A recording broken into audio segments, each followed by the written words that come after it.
little distance from a village, on a quiet riverbank, there was an old stony path where not many people passed.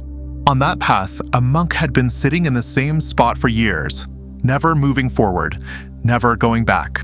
He sat near a large stone and silently watched life go by. People spoke of him in many ways. Some said he was a great ascetic, others believed he was observing a vow of silence. Some found his silence mysterious, and some laughed at him, calling him mad. But for that monk, the world had shrunk into that one stone. His days began by looking at that stone and ended the same way. He would say every day, if this stone moves from my path, I too could go somewhere, perhaps toward enlightenment, to some great mountain. But this stone is my destiny. This is my barrier. Slowly, his words spread through the village. People started calling him Stone Baba. Many revered him and bowed with respect, while some believed it was just an excuse to do nothing, to stay stuck. Many times children would come to him and ask, "Baba, have you ever tried to move it?" He would take a deep breath and reply, "Child, who can go against destiny?" While saying this, his eyes didn't show weariness, but a strange calm, yet it wasn't real peace. Deep within, he had broken, but he had hidden that brokenness behind the stone. Then one day, news spread in the village, Buddha is coming. The entire village was suddenly in motion. People began cleaning paths, making garlands. Even the children wore their best clothes in preparation to meet Buddha. But in the monk's life, nothing changed. He sat just as he always had, near this same stone, as if none of it mattered to him. Someone asked, "Buddha is coming, won't you meet him?"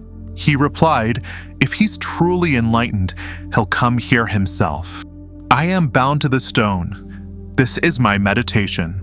When Buddha arrived at the village, he was called everywhere, to the fields, the homes, the temples. But a small child led him toward that old path where Stone Baba sat. Buddha reached there and stood silently for a moment, observing the scene. An old seeker, a bent body, empty eyes, and in front of him a stone, which was never really as large as he believed. The monk opened his eyes and said, "Welcome. See, this is the stone that has held me back. All my life I've believed, only when this moves will I be free." Buddha said nothing. He gently leaned down and, with both hands, pushed the stone a little. It shifted and then slowly rolled to the side. No miracle happened, no chant was recited, just a simple effort. The monk was stunned. He felt, for the first time, that what he believed to be a great barrier was never really one. A strange restlessness appeared on his face. He said, "All these years I kept watching it, and you just moved it like that?" Buddha looked at him and said calmly, "What you turned into a mountain was actually just a small stone. That wasn't the obstacle. The obstacle was the belief that said, 'I can't.' You weren't bound by the stone, but by your imagination." Tears streamed from the monk's eyes. He bowed his head and asked, "Then was my years of penance in vain?" Buddha placed a hand on his shoulder and said, "If you've learned something, then nothing was in vain. But understand this, meditation is not just about closing your eyes. True meditation is when you recognize the stagnation within and dare to come out of it." After that day, the monk stopped sitting there. He began to walk slowly, like a child learning to walk. The villagers watched in amazement, for it was the first time they saw him walking on the path. He now spoke to children, helped others, and above all, he began speaking to himself too.